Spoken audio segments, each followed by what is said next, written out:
Pour écouter cette session en français, veuillez cliquer en bas de votre écran sur l'onglet Interprétation et sélectionner le drapeau français. Hello, bonjour. Habari za leo. On behalf of ICLEI Africa, Au nom d'ICLEI Afrique, du Centre africain pour les villes, Our Future Cities, Surge Africa et le Red Cross Crescent Climate Center, nous sommes ravis de vous accueillir au Festival d'action Rise Africa 2023. Rise Africa est une plateforme qui rassemble les penseurs, les acteurs et les facilitateurs afin d'inspirer l'action des villes durables. Il s'agit de la 3e édition de notre festival virtuel qui rassemble des idées, des pratiques et des visions de tout le continent. Le thème de cette année est « Les villes que nous voulons ». Cela reflète la vision de notre agenda, l'Afrique que nous voulons. C'est un appel pan-africain pour un changement transformatif. Par contre, l'agenda n'inclut pas l'urbanisation pour améliorer l'inclusivité et le bien-être environnemental. Nous avons besoin de plus de focus sur le rôle des villes et ce festival a pour but de se concentrer là-dessus. Les villes que nous avons sont en expansion incomplète, inventives, contestées, faisant face à une crise imminente mais débordante de potentiel. Les villes que nous voulons sont centrées sur les gens sûrs et saines, phares de culture, infatigablement modernes, adaptées au changement et à la pointe de l'innovation mondiale. Nous ferons ces villes grâce à l'expérimentation, l'apprentissage, la collaboration et l'amplification des actions quotidiennes des personnes qui façonnent leur ville. Comme le vaut la tradition, le festival vous invite à adopter différentes façons de savoir, à chercher des moyens de relier la science, la politique, les affaires et les arts de manière créative. Il vous invite à forger de nouveaux partenariats, à expérimenter de nouveaux concepts et de nouvelles idées et à favoriser le changement dans vos foyers et vos communautés. La force formidable de notre continent. Et pourtant, nous marchons encore sur des routes fragiles. Comment construire notre Afrique avec ce terme malhabile, cette allure galvaudée loin des initiatives qui pourraient de nos villes faire une place active? Et que dire? Que dire à présent de notre gestion, de l'eau que l'on gaspille parfois sans concession, des ordures recyclables mais jamais recyclées, de ces paysages admirables mais bien souvent trop gâchés? L'histoire rappelle que c'est l'Afrique qui nous rassemble et que pour la construire, il faut agir ensemble. Moi, je veux une révolution de nos villes. Je les veux plus vertes et je veux de l'accueil des cités merveilleuses. Et puis, bon pied, bon œil, au gré de leurs histoires sur les pas d'une histoire. Car nos villes, c'est l'aventure. Nos villes sont nos miroirs. Pour l'urbanisme intelligent, nos villes nous appellent et nous interpellent pour l'action maintenant.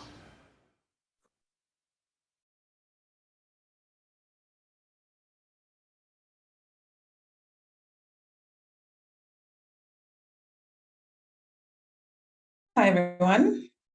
Bonjour à tous. Je vais maintenant commencer. Merci pour la vidéo. Je vais juste partager mon écran. Bonjour à tous et bienvenue à la session de cet après-midi, le dernier jour de notre festival Rise Africa. Je suis vraiment contente de pouvoir vous parler de renforcement des communautés pour dynamiser les pôles technologiques. Je représente Ofezen. Nous avons démarré en Afrique du Sud et nous nous sommes étendus en Europe, maintenant présents en Allemagne. Je vais vous parler de notre entreprise et comment nous pouvons étendre et créer plus d'entreprises en Afrique. Aujourd'hui, j'espère qu'à la fin de la session, je vous aurai convaincu de 3 choses importantes. L'importance des communautés tech pour encourager l'entrepreneuriat en Afrique. Ensuite, vous partagez des recommandations suite aux efforts de notre entreprise, comment créer et soutenir les communautés tech au sein de vos villes. Et dernièrement, je vais vous parler des risques pour l'Afrique et les villes africaines si nous nous trompons dans nos efforts. Je souhaite que cette session soit aussi interactive que possible. Donc, si vous avez des commentaires ou questions, n'hésitez pas à les rajouter au chat. Donc, tout premièrement, Anthea, je m'occupe de l'équipe d'engagement. Je viens de l'Afrique du Sud et je travaille dans la zone horaire GMT+2 aux Pays-Bas et en Allemagne et en Afrique du Sud où nous avons eu nos débuts. Mais j'ai travaillé dans les services financiers qui s'occupaient de l'Afrique et le Moyen-Orient. J'ai également travaillé dans la FinTech, une entreprise qui était présente au Moyen-Orient et en Afrique. Mais aujourd'hui, je travaille à Offizen en tant que chef de l'engagement. Nous avons toujours des développeurs qui souhaitent rejoindre notre entreprise. À Offizen, mon équipe et moi construisons et engageons nos communautés, l'engagement et l'embauche de nouveaux collaborateurs dans le secteur RH ou directeur. Et nous travaillons avec les marchés et effectuons du swag pour les événements. Aujourd'hui, nous avons à peu près 100 000 développeurs au sein de notre communauté à travers plusieurs marchés. Donc, je connais un peu la création de communautés et j'ai hâte de parler de ça aujourd'hui. Et je viens de Cap de Bonne-Espérance, mais je me trouve actuellement à Nairobi. Donc, nous n'avons pas encore créé nos bureaux, mais nous démarrons juste à Nairobi. Donc, comme je vous ai dit, je souhaite que la session soit aussi interactive que possible. Si vous avez des questions, vous verrez un bouton réaction. Cliquez dessus et vous pouvez lever votre main qui se trouve sous cet onglet. Donc, vous pouvez poser nos questions progressivement. Je vois plusieurs fenêtres, donc j'ai du mal à voir le chat, donc patientez, s'il vous plaît. Si vous avez des commentaires, participez à nos polls. Et nous avons aussi des questions placées dans ces polls. Donc, j'ai hâte de voir vos retours dans le chat. Je vais vous donner mon point de vue, mes recommandations suite à mon expérience et ma recherche. Peut-être vous pouvez partager l'expérience que vous avez eue dans vos propres villes. Et cela nous permettra de faire une session interactive. Donc, j'aimerais savoir de quelle ville vous nous rejoignez. Donc, peut-être vous pouvez l'indiquer dans le chat. J'aimerais bien voir où sont nos représentants, notre équipe organisatrice. Si vous pouvez juste donc indiquer dans le chat où vous vous trouvez. Durban, South Africa, like that. I love traveling to Durban, super. Cape Town, Rotterdam, aux Pays-Bas. Alex d'Amsterdam. Il travaille avec moi, ça me fait plaisir de vous voir ici parmi nous. On va juste attendre quelques secondes pour que d'autres nous rejoignent. Si vous venez de nous rejoindre, dites-nous d'où vous nous rejoignez. Super. J'ai découvert ce matin qu'aujourd'hui, c'est la journée africaine. Et C'est un sujet qui me tient à cœur. Je crois vraiment au potentiel pour les villes africaines de devenir des villes prospères, non seulement pour créer des communautés, mais créer plus d'entrepreneurs et plus de startups performants. Donc, c'est vraiment important de célébrer cette journée au sein du continent. Je vais rapidement vous parler de Office-Zen et comment nous travaillons avec la communauté quand nous avons créé cette entreprise. Donc, avant de vous évoquer l'importance des communautés tech, je vais vous parler de la communauté Office-Zen. Ici, vous voyez une image suite à un échange d'idées qui a eu lieu lors de la création de Office-Zen. J'aime beaucoup cette idée. C'est l'idée de nos fondateurs, de nos développeurs de croissance qui ont fondé Office-Zen pour créer un marché pour les développeurs, créé par des développeurs. Et l'idée, c'était qu'ils se trouvaient dans la Silicon Valley, en Californie. Ils sont venus s'installer en Afrique du Sud et ils ont découvert que les développeurs créent des produits à fort impact et services à fort impact pour la population globale. Si vous pensez à Facebook, Amazon, Alphabet, ce sont tous des sociétés créées par des développeurs.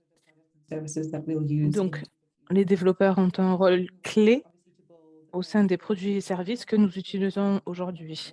Donc, nous avions besoin d'un espace où nous aidons les développeurs à croître, à créer ces écosystèmes d'appartenance. Qu'est-ce que cela veut dire?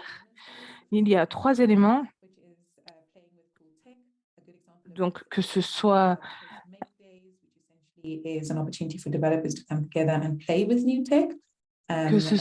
un divertissement, jouer avec la nouvelle tech ou créer de nouveaux produits. C'est une opportunité de prendre contact avec l'innovation, de se rassembler. Deuxièmement, c'est l'appartenance, faire partie d'un club. J'aime beaucoup cette idée parce que il y avait cette idée de développeurs ou de personnes qui travaillaient dans le domaine informatique qui avaient un caractère assez individualiste. Peut-être des geeks, on va dire, un peu sales, pas rasés. C'est pas vrai, c'est pas le cas. Il y a beaucoup d'efforts qui ont été effectués pour inclure plus de femmes dans le domaine. Donc, je pense qu'il y a eu une révolution au sein du secteur. Donc, pour nous, c'était important de créer un espace où les développeurs locaux d'Afrique du Sud et en Europe peuvent se sentir inclus dans un club qui reconnaît leur potentiel plutôt que isolés et seuls. Et dernièrement, croissance. Apprendre de nouvelles connaissances. Nous ne cherchons pas forcément des emplois toutes les semaines, tous les mois. Et c'est même le cas pour les développeurs, même si les développeurs sont très demandés à travers le monde. Tout ce qu'on veut faire, c'est créer des espaces où les gens peuvent bénéficier de nouvelles connaissances, que ce soit par la rédaction de blogs, la création d'événements. C'est une opportunité de croissance pour se préparer à la prochaine tâche. Intéressante la question là, Tashi. Est-ce que vous avez une idée de la parité de genre? On a récemment effectué une étude et il y a une grosse différence. En Afrique, il y a beaucoup de développeurs, mais il y a une différence en termes de paye et en termes de représentation féminine. Quand on parle de la différence de paye, c'est vraiment une question de nuance, mais d'après nos résultats, nous effectuons des études tous les ans pendant ces 4 dernières années et les résultats nous montrent que les développeurs femmes démarrent leur carrière plus tard que les hommes. Les hommes commencent plutôt quand ils sont jeunes, pendant leur adolescence, alors que les femmes démarrent pendant leur vingtaine. Donc, pour la plupart des femmes, devenir développeur, c'est pas vraiment considéré comme étant une carrière à fort potentiel.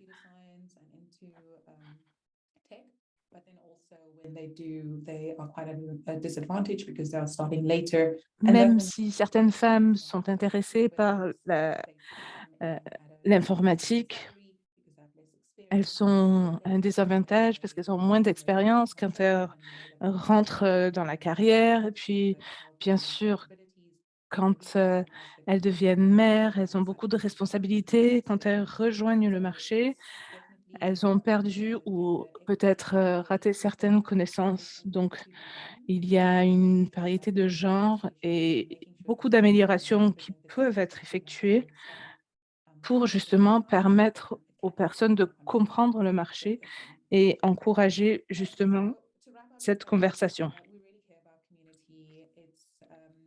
La communauté nous est très importante. Nous investissons beaucoup financièrement. Nous effectuons également des événements swag, distribution de produits de marketing, de t-shirts, de pulls pour échanger avec la communauté. C'est quelque chose qui occupe beaucoup de notre temps pour comprendre l'engagement de ces communautés. Donc aujourd'hui, j'aimerais vous parler de pourquoi c'est important en Afrique et pourquoi je pense qu'on devrait augmenter nos efforts. Donc en termes de contexte, pendant la prochaine heure, nous allons procéder comme suit. On va parler des événements au sein du continent, mais également globalement pour vous expliquer un peu ce qui se passe dans le monde de la tech. Ensuite, on va se concentrer sur la communauté et j'espère à la fin, je vous aurai convaincu de l'importance de l'entrepreneuriat. Ensuite, je vais vous parler des opportunités pour le secteur public et privé. Et ensuite, bien sûr, Ophésienne représente le secteur privé, donc je vais me concentrer là-dessus. Et dernièrement, si nous échouons,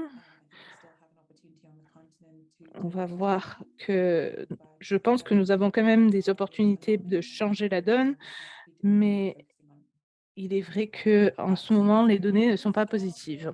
Donc, je vais commencer avec le contexte. Juste pour vous donner une idée de ce qu'on regarde quand on parle d'Afrique en tant que continent. Nous avons une population ouvrière de 450 000 qui va augmenter jusqu'à 600 000 d'ici 2030.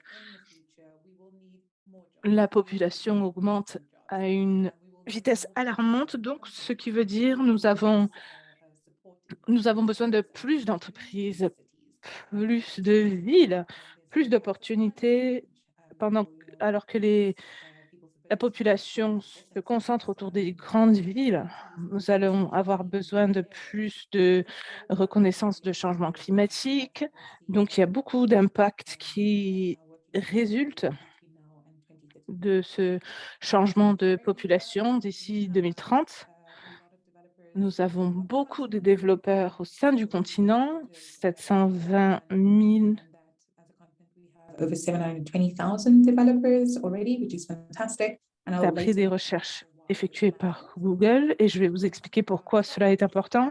Et quand on parle de start-up, il y en a à peu près 8 000, qui est vraiment une bonne nouvelle, mais vraiment Overwhelming majority of avec la population ouvrière et beaucoup de jeunes, je pense qu'il y a beaucoup d'opportunités au sein de start-up, mais l'Afrique a seulement 7 unicornes de tech. Bien sûr, aux États-Unis, il y a un avantage. Il y a à peu près 300 unicornes aux États-Unis. Donc, nous sommes en défaveur en termes d'opportunités disponibles au sein de l'Afrique. Je veux juste vous expliquer où se trouvent ces unicornes. Au Nigeria, pour la plupart, ce qui est important quand je vais parler de l'impact de l'espace informatique et l'impact que cela a sur notre économie, sur notre PIB, Sénégal aussi, en Égypte, bien sûr qui ne fait pas partie de l'Afrique subsaharienne, mais il y a également des entreprises présentes suite à une fusion, donc ce n'était pas une start-up organique. Autre chose qui est intéressant, c'est beaucoup de gouvernements africains ont exprimé le besoin de créer plus d'économies nomades digitales, numériques, pour créer plus d'entrepreneurs, pour contribuer au PIB. Mais même s'il reste beaucoup à faire pour créer plus d'entrepreneurs, il y a du chemin à faire. Je vais également me concentrer sur l'Afrique subsaharienne, où les plus grosses entreprises se retrouvent au Kenya et en Afrique du Sud. Donc, il est important de comprendre les activités qui se trouvent dans ces espaces. Donc, on va commencer avec le Kenya, où je me trouve actuellement. L'industrie informatique contribue 7% au PIB. Au Ghana, nous avons un unicorne, alors qu'au Kenya, il n'y en a pas du tout. Mais quand on regarde les autres unicornes, par exemple au Sénégal, 3,5%, Égypte 5% et Kenya 7%. Il y a beaucoup d'opportunités pour accroître le secteur et pour progresser avec l'économie numérique, mais cela demande beaucoup d'efforts. Au Kenya, il y a un plan d'autorité informatique en place qui fait partie de la stratégie 2030. Ils souhaitent transformer le Kenya en économie globale avec plusieurs activités numériques. Il y a plusieurs objectifs. Permettre aux citoyens d'avoir accès aux services gouvernementaux en ligne, comme payer leurs taxes. Au Kenya, il y a un programme d'apprentissage numérique qui permet aux citoyens d'apprendre comment utiliser les ordinateurs, leur téléphone portable, effectuer des démarches numériques. Et puis, il y a également l'implantation de l'accès Internet au débit à travers le Kenya qui est en train de se mettre en place et comment rendre les données gouvernementales accessibles au public pour créer de nouveaux produits et services. Donc, il y a beaucoup de changements qui ont lieu au Kenya. Vous vous posez sans doute plein de questions là-dessus, mais je reviendrai tout à l'heure. Ensuite, nous avons l'Afrique du Sud. Le secteur informatique contribue 8% au PIB, donc une fois de plus, beaucoup de développement à faire. Ce qui est intéressant dans les métropoles, le secteur est assez structuré. On peut avoir accès à un Internet rapide, à haut débit, mais il y a du développement à faire dans le reste du pays. Et cela fait partie du Digital Economy Master Plan, qui semble être un titre de document, mais tous les secteurs informatiques sont consolidés sous ce titre. Cela cherche à améliorer l'économie numérique en Afrique du Sud. Nous avons un programme d'Internet haut débit qui sera fourni à tout le pays, au pays entier, et un programme qui permettra aux citoyens de bénéficier de connaissances numériques pour participer au programme, des programmes d'emploi pour aider les foyers les plus démunis, pour justement leur fournir une connexion Internet. Maintenant, passons à l'économie la plus importante, le Nigeria. 18% de son PIB est grâce à l'activité informatique. Il y a le plus grand nombre de sociétés unicornes et il y a beaucoup de partenariats avec les entrepreneurs pour promouvoir cette croissance au sein du Nigeria. Ils ont une politique nationale et numérique qui a pour but de transformer le pays en leader dans le secteur d'ici 2030 en travaillant avec des entrepreneurs, quelque chose qui est clé pour atteindre ces objectifs numériques. En 2009, un bureau de transformation numérique a été établi qui coordonne les activités numériques du gouvernement. Donc, qu'est-ce que cela veut dire pour le Nigeria en pratique? Ils espèrent fournir un Internet haut débit pour le pays entier, 30% d'ici 2030. Il y a un développement numérique national. Et ils se concentrent sur plusieurs entrepreneurs de ces unicornes pour justement leur aider à créer ce réseau. D'où viennent ces startups? Est-ce que cela nous parle des entrepreneurs? Donc, ici, ce sont seulement des startups qui emploient entre 3 à 5 personnes, mais je n'ai pas toutes les informations, je n'ai pas les données sur la localisation, mais je pourrais vous le partager après. Nous n'avons pas pris en compte les micro-entreprises parce que les micro-entreprises ne sont pas responsables pour la création d'emplois et ce n'est pas une création de vie d'entrepreneur, c'est plutôt sur une échelle micro plutôt que macro. On veut vraiment se concentrer sur les opportunités qui pourront employer des milliers de personnes ou par la suite. Donc, j'ai beaucoup parlé et vous vous posez sûrement des questions sur ce que cela signifie, mais je veux revenir sur l'informatique et pourquoi c'est important. Cela peut beaucoup aider les pays africains.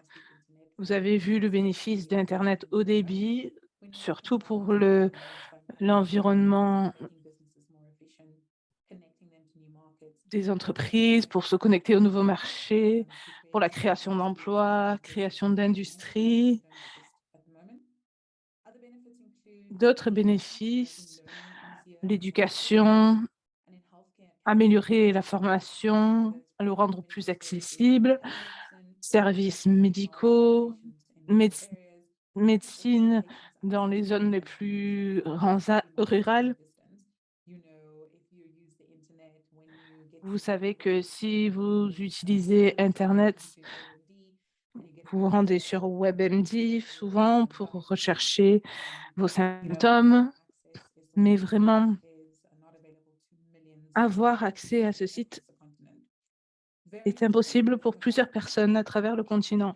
D'un point de vue gouvernemental, l'information, le secteur informatique peut créer beaucoup d'opportunités. J'ai essayé de faire une demande de visa hier. On m'a dit de tout faire sur Internet. Donc, par exemple, rendre des services tels que celle-ci plus accessibles. Mais Si nous avons un succès, surtout si le gouvernement a un succès en création de zones numériques comme celle-ci, cela rendra tout plus accessible, plus facile. La création d'économies numériques peut améliorer la vie de citoyens en leur fournissant des ressources, des informations pour améliorer leur vie. Les agriculteurs, s'ils ont accès à l'Internet, peuvent avoir des mises à jour sur la météo et la recherche d'emploi. Startups in the tech space have a lot of potential to make Les an impact. startups, l'économie digitale, ont les possibilités d'avoir un grand impact dans la vie des personnes en Afrique et dans les villes particulièrement. Nous devons organiser les ressources publiques pour donner accès à l'espace digital, aux outils, pour donner les outils de nos entrepreneurs, de nos startups. Toutes les opportunités que je viens de lister, de mentionner, sont là, disponibles. Il faut créer des communautés maintenant qui sauront présenter les arguments pour avoir accès à ces opportunités. Le financement disponible, vous l'avez vu dans la présentation, cela nous montre ici des noms, puisque nous avons vu des flux entrants d'entreprises de financement qui cherchent à fournir des financements pour les entreprises technologiques de high-tech en Afrique avec 4 milliards en 2021 et 4,8 milliards en 2022 de financement d'investissement. Pourquoi y a-t-il un intérêt tel dans les startups en Afrique? Eh bien, parce qu'il y a des entrepreneurs qui construisent actuellement, bâtissent actuellement des startups avec un gros potentiel de croissance, avec des opportunités de créer du changement sur le continent. Et nous avons besoin de davantage d'entrepreneurs encore pour saisir ces opportunités de financement. Au-delà de ces opportunités dans les entreprises du digital, nous voyons que la classe moyenne se développe. Ils ont donc davantage de revenus disponibles et cela crée un marché pour les startups en Afrique. Tout le monde a un téléphone, bien sûr, donc ces nouvelles technologies se développent, ces téléphones qui sont utilisés pour discuter, échanger, pour accéder aux services bancaires.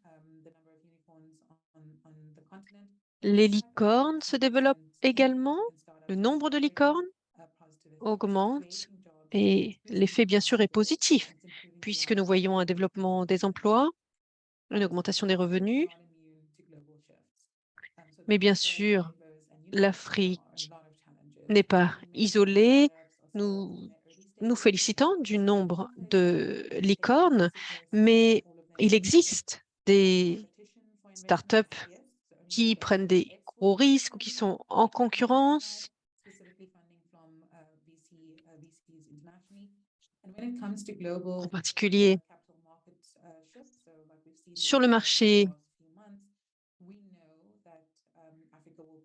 du capital risque, nous savons que le marché peut parfois être volatile, parfois changer. Et l'Afrique ne sera pas isolée, souffrira également des changements sur ce marché s'il en existe. Nous pouvons comparer à l'Asie, où les éléments démographiques sont similaires. Nous voyons en Inde, par exemple, de gros entreprises de capital risque qui vont investir.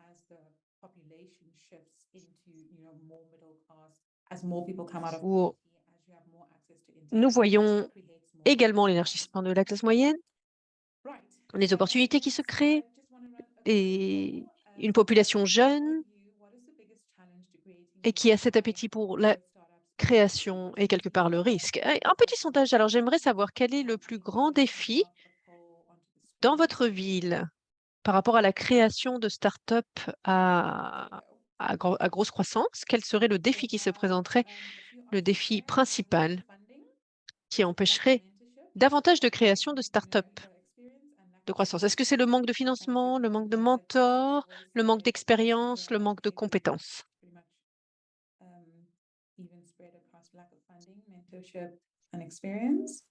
Okay, that's quite interesting. waiting for our last few votes, lack of funding. Yeah. Je regarde vos réponses, je vois manque de financement, manque de mentorat, d'expérience, bien sûr. Pas suffisamment de mentors, pas suffisamment d'expérience. Et ensuite, un manque de financement. Je ne vois pas qu'il n'y a pas de réponse, manque de compétences.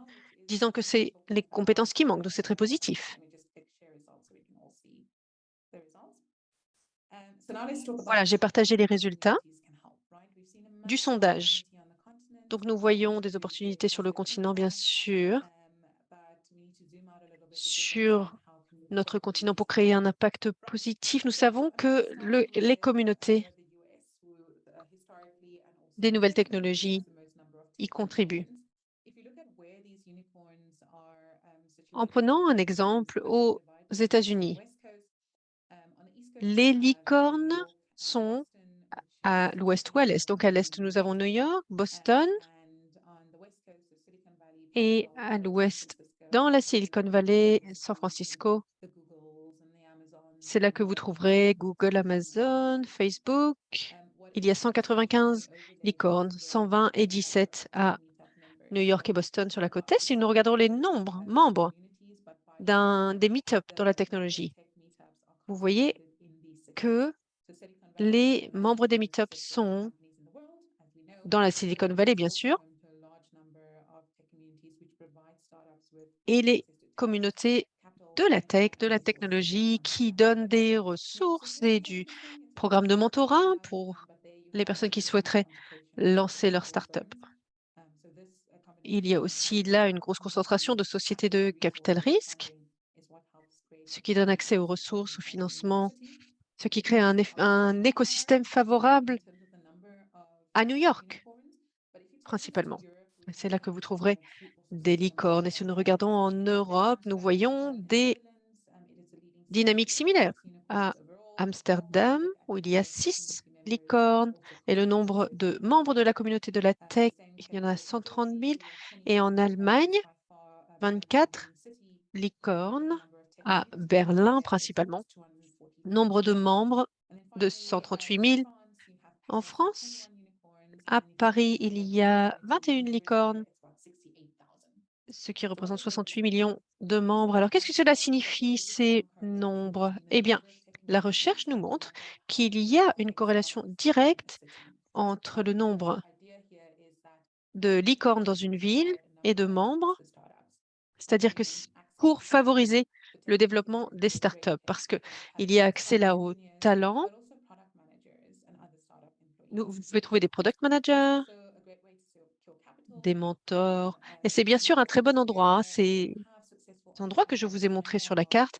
Vous savez, au Nigeria, il y a de grands entrepreneurs, une fois qu'ils sont démarrés et qu'ils ont une entreprise florissante et couronnée de succès, ils vont très rapidement réinvestir dans des startups. Ces communautés de membres que je vous ai montrées vont souvent pouvoir vous guider vers l'accès des ressources, des pépinières d'entreprise, l'accès à des mentors. Et en lien avec ce que je viens de dire, les mentorats, de quoi ont besoin les startups? Eh bien, vous l'avez dit dans le sondage, ils ont besoin de partenaires, ils ont besoin de mentors, d'entreprises bien installées, qui ont démarré en tant que startup, qui sont à présent installées. Les communautés de la technologie, je dirais donc, sont les endroits. Là, les membres sont concentrés dans les endroits qui sont les plus susceptibles de favoriser le développement d'une start-up parce que c'est là qu'ils trouveront les talents, le capital, les ressources et les programmes de mentorat. Je souhaitais vous parler d'un exemple concret, le club informatique Homebrew. Il s'agit d'un club pour les fans d'informatique en Californie. Il y a une trentaine d'années. à l'avènement des ordinateurs. Ils se retrouvaient dans un garage où vous trouverez là des ingénieurs, des scientifiques, des entrepreneurs. Ils avaient des réunions régulièrement. Ils se retrouvaient pour discuter de nouvelles idées.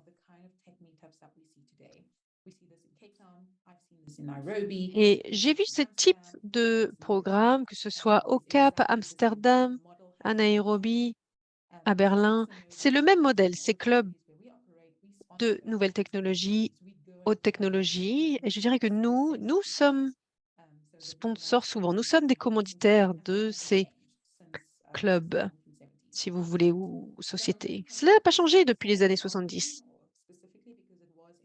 Et le homebrew est connu parce que c'est là que l'idée du premier PC a émergé. Et c'était un forum pour échanger les idées, échanger les informations. Et c'est vraiment là que les membres, les participants ont pu partager leurs idées au sujet de l'innovation. Et ce club Homebrew a été un tremplin véritablement pour Steve Jobs, Steve Bosnian, un grand nombre de figures de la haute technologie. Je voulais vous montrer une petite vidéo, mais je ne vais pas avoir le temps. Je vous inviterai à aller la voir quand vous aurez le temps. Et j'aimerais vous dire qu'il est très important, si je peux vous dire mes conclusions, très important de se rapprocher de ces communautés parce que les hautes technologies vont réussir à... Leur objectif est d'apporter de nouvelles idées, d'apporter des innovations. Et il vous faut un accès à cette communauté. Et bien sûr, du point de vue des opportunités, si vous pouvez rassembler les membres pertinents, toutes ces personnes passionnées, intéressées par les hautes technologies dans les capitales ou les grandes villes africaines, cela pourra créer de l'emploi, faire une véritable différence en termes de PIB.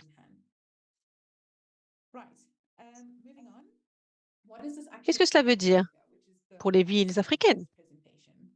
Nous en arrivons là au cœur de la présentation.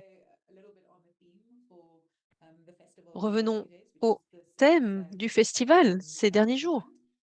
Les villes que nous voulons, et puisque nous parlons sous l'angle de la haute technologie, de ces entrepreneurs, de ces membres des communautés, pourquoi bâtir les villes que nous méritons? Eh bien, ce que nous savons maintenant, c'est que les investissements existent. Au Nigeria, nous avons vu des modèles d'entrepreneurs qui ont réussi et qui sont revenus pour investir dans leur communauté locale. Donc, c'est possible. Deuxièmement, les talents. Il y a plus de 700 000 développeurs de logiciels. Nous avons des data managers, gestionnaires de données, etc. En termes de nous avons le talent. La communauté, je dirais que c'est là que le bât blesse. Les communautés, c'est quelque chose que nous n'avons peut-être pas encore réussi à mettre en place au bon niveau. Il existe des signes positifs. J'ai vu une citation dans une étude que j'ai trouvée très intéressante. La citation est que, de par son histoire, les Africains croient c'est seulement au cœur d'une communauté que la vie d'un individu aura véritablement du sens. L'idée qu'un individu seul ne saura pas s'alimenter, évoluer, se développer. Nous avons noté que nous ne vivons pas, bien sûr, en tant qu'êtres isolés, même si nous savons que nous sommes dans une société souvent individualiste, dans certains pays certainement, mais nous savons que c'est par l'interaction mutuelle avec d'autres membres de notre communauté que les individus pourront réaliser, en tout cas espérer réaliser leurs aspirations, leurs espoirs, leurs envies pour leur vie. C'est pourquoi nous avons besoin de ces communautés. Nous avons vu au cours des 30 dernières années, puisque nous avons vu un certain exode rural, davantage de l'expansion des villes, de plus en plus de personnes déménageant dans les villes. C'est là que nous trouvons des sociétés plus individualistes et moins liées à leur communauté. Qu'est-ce que cela veut dire en pratique? Nous voyons de plus en plus d'individualisme. Mais nous savons que les études nous montrent que c'est une tendance chez les Africains de vouloir se connecter à sa communauté, évoluer au sein de sa communauté. C'est intéressant. Si vous parlez avec des entrepreneurs qui ont pu lancer des startups, qui ont réussi, en Afrique du Sud, par exemple, et en Afrique, voici une citation d'un entrepreneur nigérien. Nous lui avons posé la question, comment créer un environnement idéal en Afrique? Et donc, il a parlé des obstacles à la bonne création de startups en Afrique. Donc, la question, c'est la gouvernance. Est-ce que nous avons au niveau de l'État des personnes qui aident, qui facilitent la création de startups, d'entreprises? Deuxième obstacle, les infrastructures. Nous avons parlé des soucis d'infrastructure dans nos villes qui ne facilitent pas suffisamment l'esprit de communauté, l'action communautaire et les communautés. Et je vous ai donné là une citation, ce n'est pas de moi, c'est le fondateur de Flutterwave, M. Aboyej, ici à l'écran. Voici les principaux obstacles.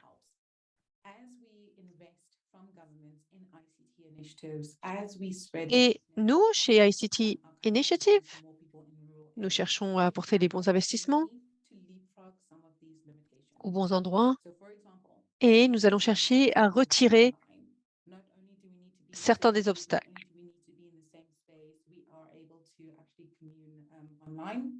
It also reduces barriers to access. So all of the stuff that I've mentioned about accessing information. Nous travaillons sur l'accès aux informations, l'accès au financement pour les startups, avoir accès à Internet, bien sûr, extrêmement important aujourd'hui. Et si nous arrivons à créer des communautés de la technologie, comme nous cherchons à le faire, je pense que nous pourrons alors traiter bien plus efficacement des questions sociales. Mais du point de vue d'entrepreneurs compétents, j'ai entendu que le modèle qui marche le mieux, c'est pour les entrepreneurs qui ont lancé leur entreprise et ont réussi, ou alors qui sont allés étudier à l'étranger et reviennent, puissent rapporter ces investissements. Pour les nouvelles startups, nous avons vu ce lien entre des communautés de high-tech à Nairobi qui étaient en lien avec des organisations de développement britanniques. Avec nous avons besoin de ces nouveaux modèles d'incubateurs. Comment arriver à tirer profit de ces opportunités? Comment trouver les talents, les investissements avec le gouvernement l'investissement du gouvernement pour vraiment créer ces communautés de la tech? J'ai deux recommandations. Première stratégie, chercher une approche ascendante. Et deuxième stratégie, soutenir les organisateurs, les entrepreneurs locaux. Notre première stratégie, c'est basé sur une étude effectuée à Nairobi et au Bangalore. Nous nous sommes posé la question pour comment voyons-nous tant de croissance en Asie? Une croissance plus rapide par rapport à d'autres entreprises. Nous avons vu au Nigeria, en Afrique du Sud, au Kenya. Au Kenya, nous avons vu une étude de cas où nous avons vu que les personnes qui dirigent les incubateurs, la mise en concurrence d'entreprises, les accélérateurs, ils n'avaient pas d'expérience. Et c'est très différent de ce que nous avons vu à Bangalore. Le réseau d'entrepreneurs à Bangalore, par contre, pour intégrer ce réseau, vous devez avoir une entreprise dans l'entrepreneuriat, avoir de l'entreprise, notamment dans la direction d'équipes de 100 personnes et plus. Donc, c'était seulement des personnes avec cette expertise, avec ces connaissances. Ce qu'il faut noter ici, c'est que nous savons que ces personnes qui ont été à la tête d'entreprise et qui ont pu se mettre à l'échelle et avoir une certaine influence et avoir un succès, lorsque ces personnes se mettent en avant et s'impliquent dans les communautés, c'est là que cela permet d'habiliter, d'autonomiser les communautés d'entrepreneurs. Il est important de noter si ces personnes à la tête des communautés ou ceux qui souhaitent diriger ces organisations ou ces incubateurs, s'ils n'ont pas d'expérience pratique, la communauté n'aura pas le succès recherché. Alors, il faut chercher ces entrepreneurs dans votre ville qui ont une entreprise couronnée de succès. Votre organisation de start-up doit présenter ses fondateurs. Nous avons au Cap une organisation qui s'appelle WestGrow et c'est leur activité principale, c'est d'aller chercher ces entrepreneurs, ces fondateurs qui ont réussi et de les inviter à présenter, partager leurs perspectives, leurs points de vue, parce que eux, ils ont dû dépasser des défis. Bien sûr, au Nigeria, il y a le même type de problèmes d'infrastructure, problèmes de bureaucratie ou de réglementation inadaptée, mais les fondateurs des licornes dans ce pays, ils ont réussi malgré ces obstacles. Ils ont trouvé un moyen d'évoluer, de développer leur business malgré ces obstacles. Alors, il faut parler avec eux. Il faut leur demander comment faire, parler de la résilience dont ils ont fait preuve. Il faut leur offrir des titres, des prix, des récompenses, les mettre en avant, promouvoir leur commerce ou leur licorne, leur start-up. Puisque toutes ces actions seront positives et mèneront à la création de davantage d'entreprises. Cela inspirera de nouveaux entrepreneurs. Alors, c'est la question que je souhaitais poser. Qui est mis en avant, est affiché dans votre écosystème de l'entrepreneuriat? Je vous ai présenté ici les différentes actions à mettre en place pour pouvoir promouvoir l'entrepreneuriat dans vos villes.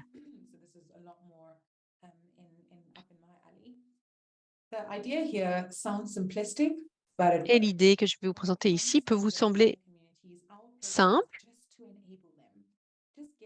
mais au final,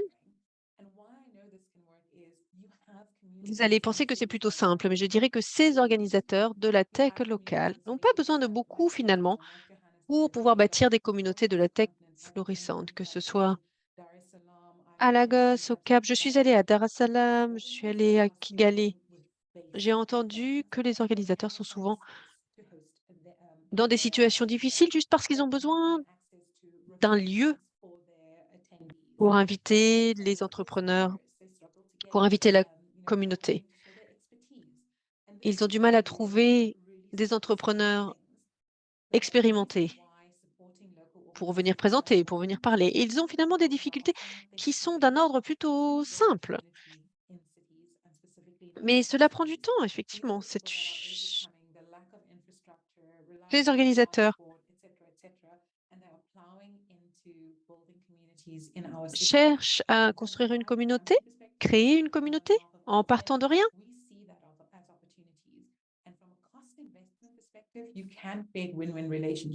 Je peux vous dire que c'est vraiment une relation gagnante-gagnante. Nous le voyons, cela a été fait en Europe, aux États-Unis, là où il y a ces rencontres, ces meet-up.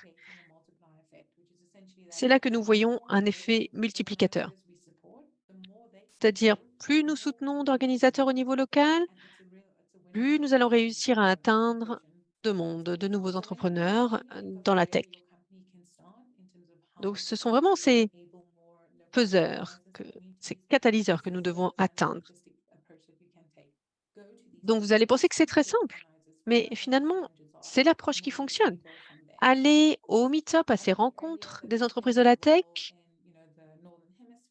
participer à ces événements, parce que nous avons vu ce type de rencontres, effectivement, en Europe ou en Afrique du Sud également.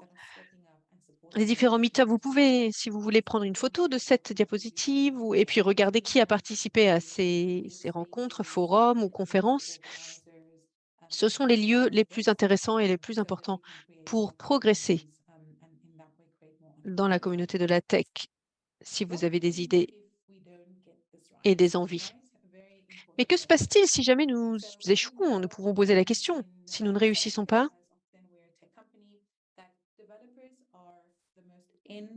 nous savons que les développeurs, c'est aujourd'hui un des talents les plus recherchés dans le monde. Ils sont très recherchés sur le marché du travail.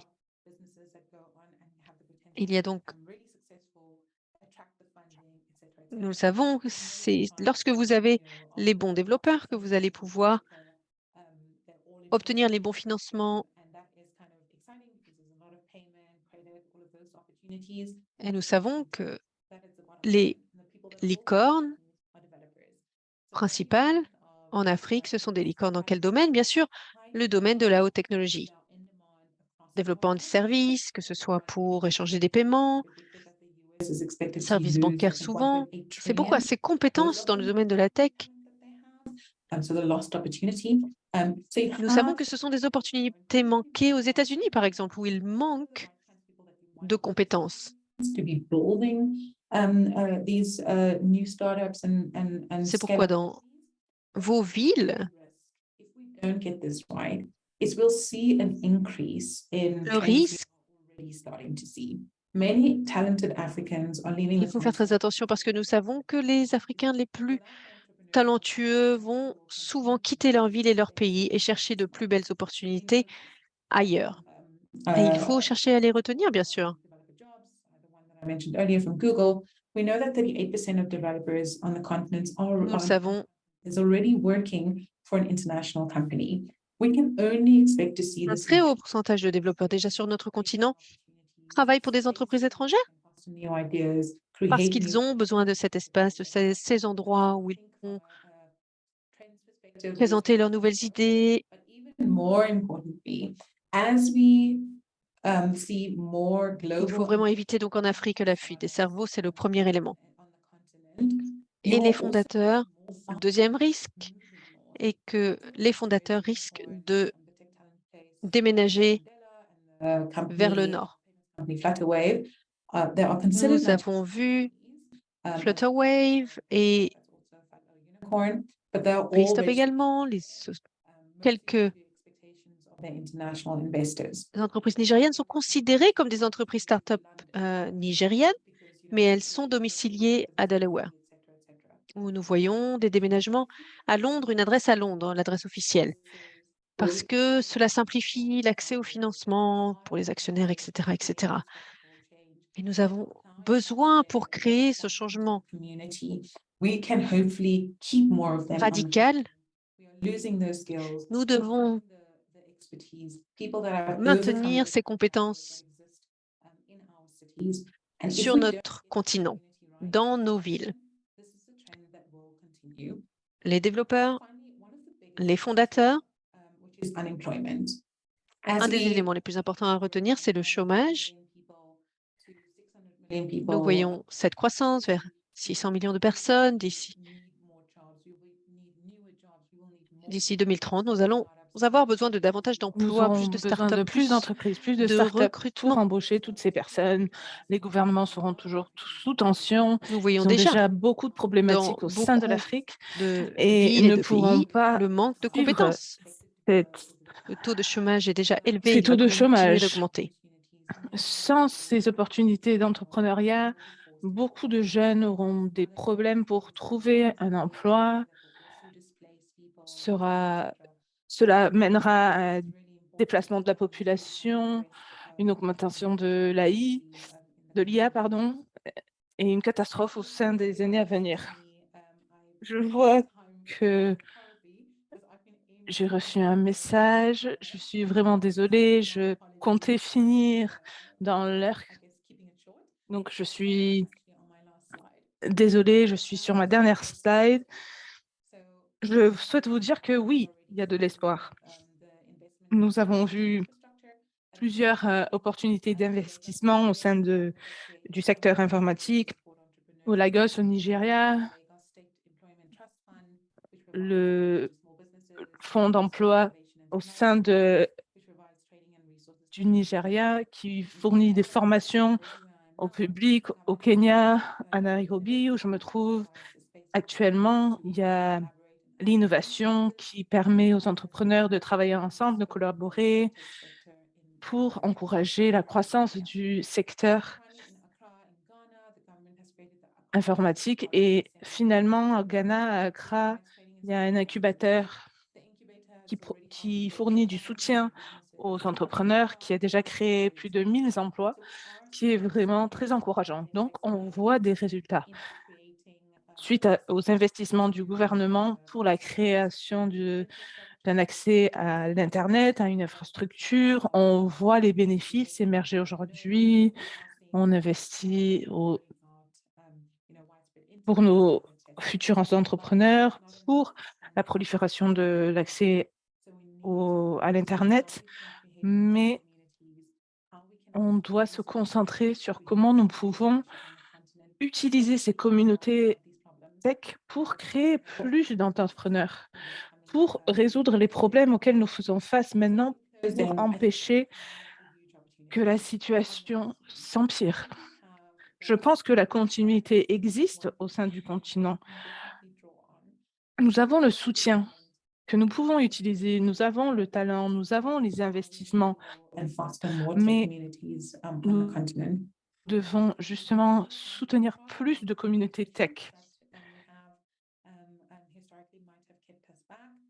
On doit faire face aux freins qui nous ont empêchés dans le passé et vraiment surligner les auto-entrepreneurs qui ont un succès, surligner leurs atouts, surligner les manques qui existent, les soutenir, comprendre leurs besoins, reconnaître les lacunes. Vraiment, ça peut être une situation gagnant-gagnant. Je sais qu'il y a des opportunités, il y a des leçons à apprendre. Si on se trompe, oui, mais il y a des côtés positifs aussi. Est-ce qu'il y a d'autres questions?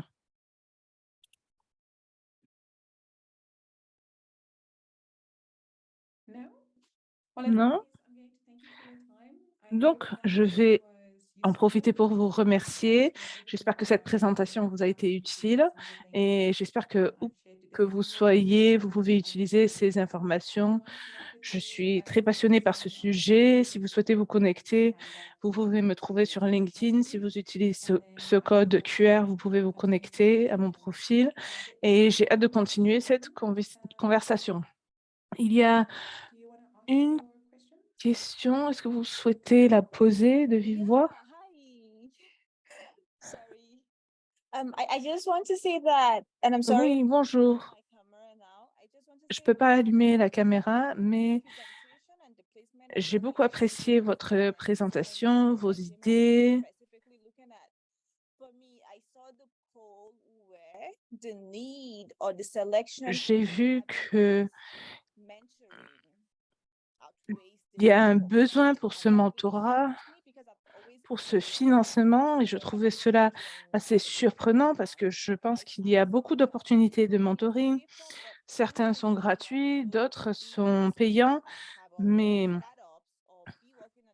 le financement n'est pas toujours donné. Je sais que pour les startups, cela nécessite plusieurs années, mais je voulais savoir s'il serait possible de se concentrer plus sur l'accessibilité du financement, surtout dans le secteur tech. Est-ce qu'il y a un moyen de relier le financement peut-être des startups de logiciels qui sont reliés au changement climatique? Parce que je pense que cela est toujours une très grosse problématique en termes d'accessibilité. Ne pas avoir accès à ce financement, parce que je pense que le financement est là et les investisseurs sont prêts à fournir ce financement. Mais également, vous avez évoqué que la plupart des unicornes au Nigeria sont basés aux États-Unis, au Delaware. Mais pour les entités, par exemple, qui ont de bonnes idées, mais qui n'ont pas accès au financement, est-ce qu'il y a d'autres moyens de mener à fin leur vision ou de croître sur un niveau local, qui n'ont pas accès au forcément, mais peut-être peuvent avoir accès à des entités domestiques qui pourront leur fournir un financement ou leur fournir ce mentorat? C'est une question assez complexe. Je vais essayer de répondre au mieux. Mais si on regarde les unicornes qui existent déjà, ils opèrent indépendamment. Mais la problématique pour apporter du financement à travers des entités privées ou gouvernementales a créé plusieurs risques. Donc, il y a beaucoup d'investisseurs sur le continent ou de financiers sur le continent étaient assez hésitants au début pour fournir ce financement parce qu'ils avaient un manque de structure. Donc oui, je dirais, il y a beaucoup de financement qui a été obtenu par des capitaux de risque. Mais quand on regarde ces entreprises qui sont apparues sur les 20 dernières années, on n'a pas accès au financement dont on a besoin dans les villes où on en a besoin. Et la raison pour laquelle je parle à l'investissement gouvernemental, au secteur informatique, c'est parce que les gouvernements fournissent ce financement et alignent cela avec leurs ambitions ou leurs objectifs pour 2030, par exemple. L'investissement avec les entrepreneurs qui peuvent créer de nouvelles entreprises, mais qui peuvent aussi créer de nouveaux emplois. Pour ce qui est du climat, c'est très intéressant parce qu'il y a toujours cet objectif pour obtenir un financement pour les objectifs reliés au climat. Mais on a vu en Afrique du Sud, maintenant, comme nous avons des coupures de courant d'à peu près 4 heures, cela nous a ouvert une opportunité d'un point de vue régulatoire pour ouvrir une discussion avec les sociétés énergétiques au sein du pays. Et on voit que les investisseurs nous approchent de l'hémisphère nord pour justement investir dans ces nouvelles opportunités et pour faire face aux enjeux qui nous posent problème aujourd'hui. Et dernièrement, vous allez voir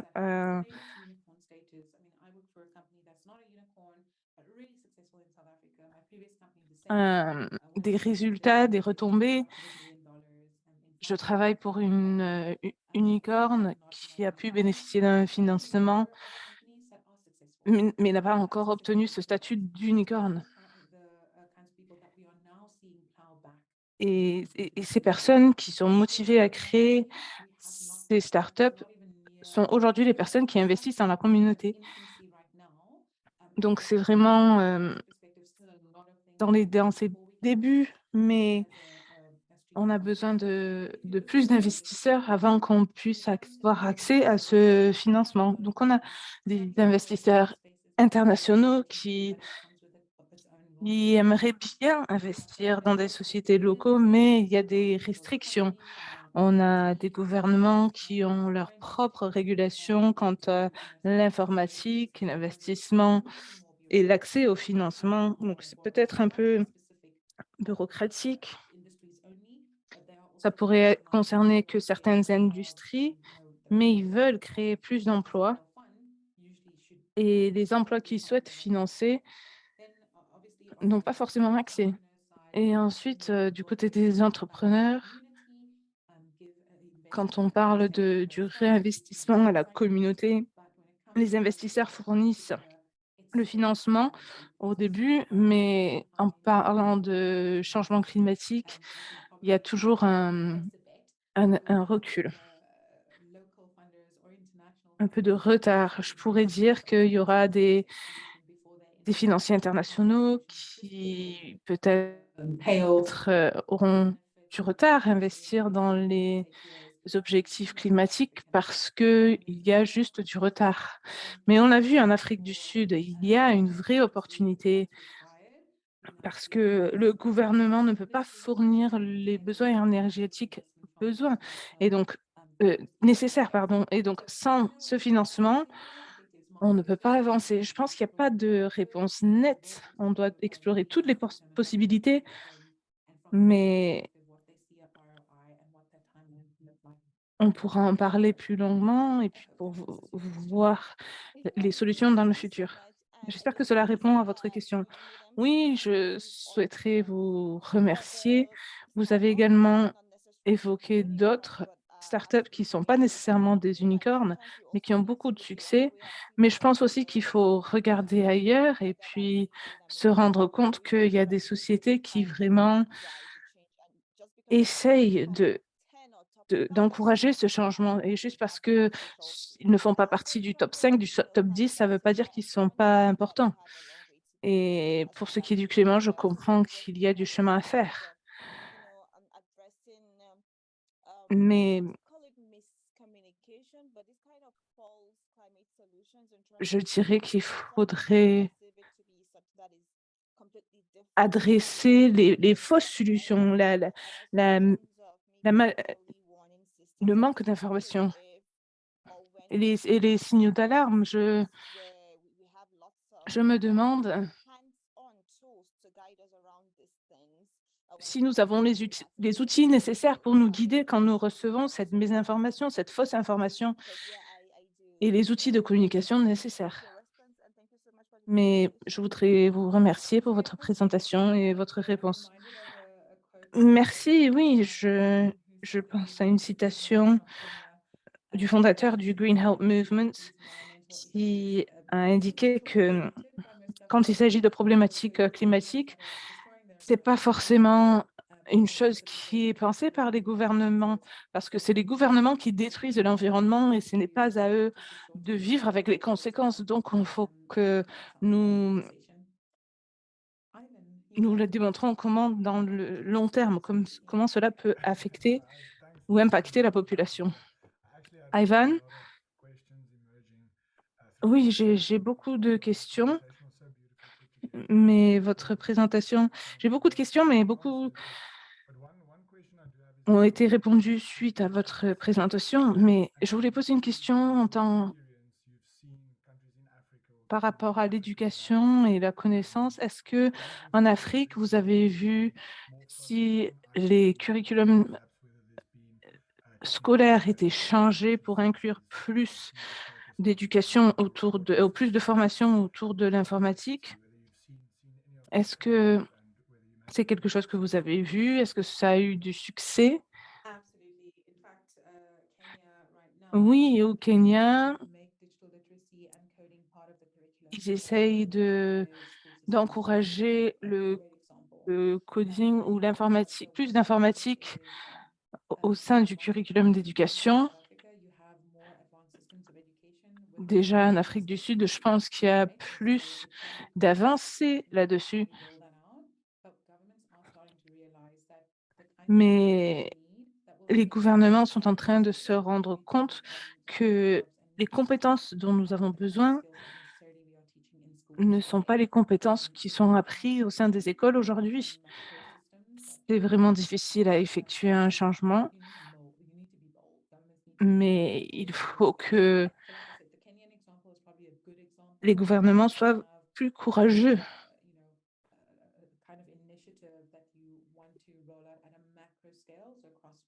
Je pense qu'il faut une initiative sur un plan macro dans toutes les écoles.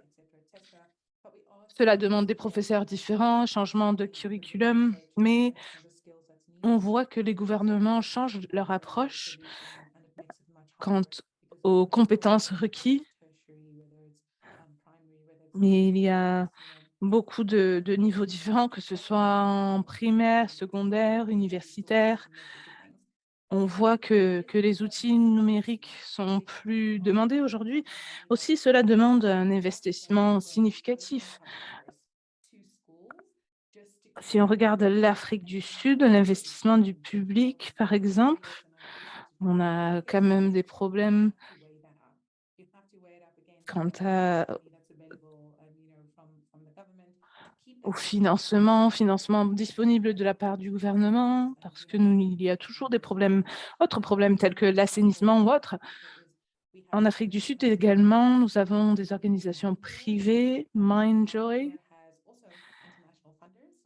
qui bénéficient de financeurs internationaux de la Silicon Valley, mais ils sont investis dans les écoles et ils apprennent le codage au sein des écoles. Mon filleul, qui a 12 ans, m'a informé que c'est très facile à apprendre, que les enfants s'en sortent bien, mais c'est pas quelque chose qui bénéficie de la part des écoles parce que les ressources ne sont pas disponibles. Mais donc les ressources ne sont pas au point, mais l'information est là, donc ça leur prépare pour le futur. On a besoin de plus de soutien de la part des gouvernements. Comme on voit au Kenya, le gouvernement souhaite vraiment insister sur ce besoin de codage.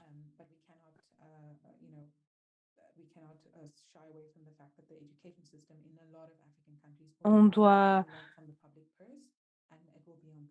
aussi être conscient que cela demande beaucoup d'investissement de la part du public. Mais très bonne question, merci.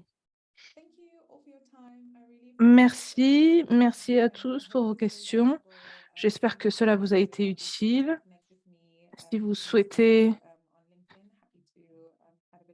prendre contact sur LinkedIn, n'hésitez pas. Et merci Ivan aussi pour votre soutien et pour la réalisation de cette session. Merci.